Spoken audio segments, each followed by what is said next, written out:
ഞങ്ങളുടെ തൊട്ടടുത്ത് വീടില്ല, ആൾ ഒഴിഞ്ഞു കിടക്കുന്നതായതുകൊണ്ട് ജനാല തുറന്നിട്ടാൽ ലൈറ്റും വേണ്ട, ഒന്നും വേണ്ട, അടിപൊളിയായിട്ട് എനിക്ക് വീഡിയോ പിടിക്കാം. ഇന്ന് രാവിലെ ഗോതമ്പ് പുട്ടാണ്. ഇത് ഞാൻ മിക്സിയിലിട്ടാണ് അടിച്ചെടുക്കുന്നത്. അത് നല്ല കട്ട കുത്താതെ കിട്ടും. അതിലേക്ക് കുറച്ച് ഉപ്പിട്ടിട്ടുണ്ട്. പിന്നെ കുറച്ച് ചൂടുവെള്ളമാണ്, വെള്ളം തിളപ്പിച്ച് വെച്ചിട്ടുണ്ട്. നമുക്ക് അടിച്ചെടുത്തിട്ട് വരും.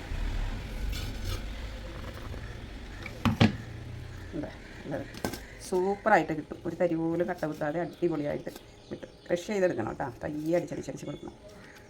സൂപ്പറല്ലേ? പുട്ടിന് കടലയാണ് കേട്ടോ കറി. കടല വേവിച്ചെടുക്കാം. ഉപ്പിട്ട് കൊടുക്കാം.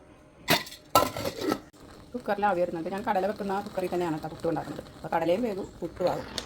പുട്ടുണ്ടാക്കി കഴിഞ്ഞതിന് ശേഷം കടല ഒരു വിസിലിൻ്റെ വെച്ച് കഴിഞ്ഞാൽ കടല വെച്ചിട്ടുണ്ടാകും. ഇപ്പോൾ നമ്മുടെ ഇടികല്ലിൻ്റെ ഉദ്ഘാടനം ഉണ്ടായിരുന്നു. വെളുത്തുള്ളി 2 കഷ്ണം ചതച്ചിട്ടുണ്ട്. കുറച്ച് ചെറിയ ഉള്ളി ചതച്ചെടുക്കും. ഇന്ന് കടല ഇടിച്ച മുളകും ചെറിയ ഉള്ളിയും ചതച്ചിട്ടാണ് ഉണ്ടാക്കുന്നത് കേട്ടോ. വേറെ മസാല ഒന്നും ചേർക്കാതെയാണ് ഉണ്ടാക്കുന്നത്. ഉള്ളി ചതച്ചെടുത്തിട്ടുണ്ട്. മറ്റേ ഇടികല്ലിനേലും എളുപ്പമുണ്ട് കേട്ടോ, പെട്ടെന്ന് ചതച്ചെടുക്കുക. അതിലേക്ക് കുറച്ച് ഇടിച്ച മുളക് ചേർത്തിട്ട് കൊടുക്കുന്നുണ്ട്. രണ്ടും കൂടി ഒന്ന് മിക്സ് ചെയ്തെടുക്കാതെ. ഇങ്ങനെയൊക്കെ ചെയ്തെടുക്കാൻ കുറച്ച് ഈസി ഉണ്ട് കേട്ടോ, നല്ലതാണ്. എനിക്കിഷ്ടമായി. എണ്ണ ഒഴിച്ച് കടുക് പൊട്ടിയിട്ടുണ്ട്. ചതച്ച് വെച്ചാൽ ഇങ്ങനെ പൊടിയിടും. ശകലം മുന്നോട്ട്. ഉള്ളിയും മുളകും നല്ല മുരിഞ്ഞിട്ടുണ്ട്.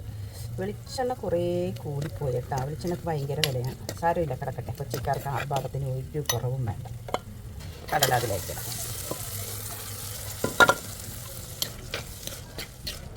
ചെറുതായിട്ട് ഈ വെള്ളം ഒന്ന് വറ്റി കൈ പോലെ ആവണം. കടല റെഡിയായിട്ടുണ്ട്. അത്യാവശ്യം എരിവുണ്ട് ഇടിച്ച മുളകായതുകൊണ്ട് കേട്ടോ. ഇതാണ് ഫൈനൽ ലുക്ക്.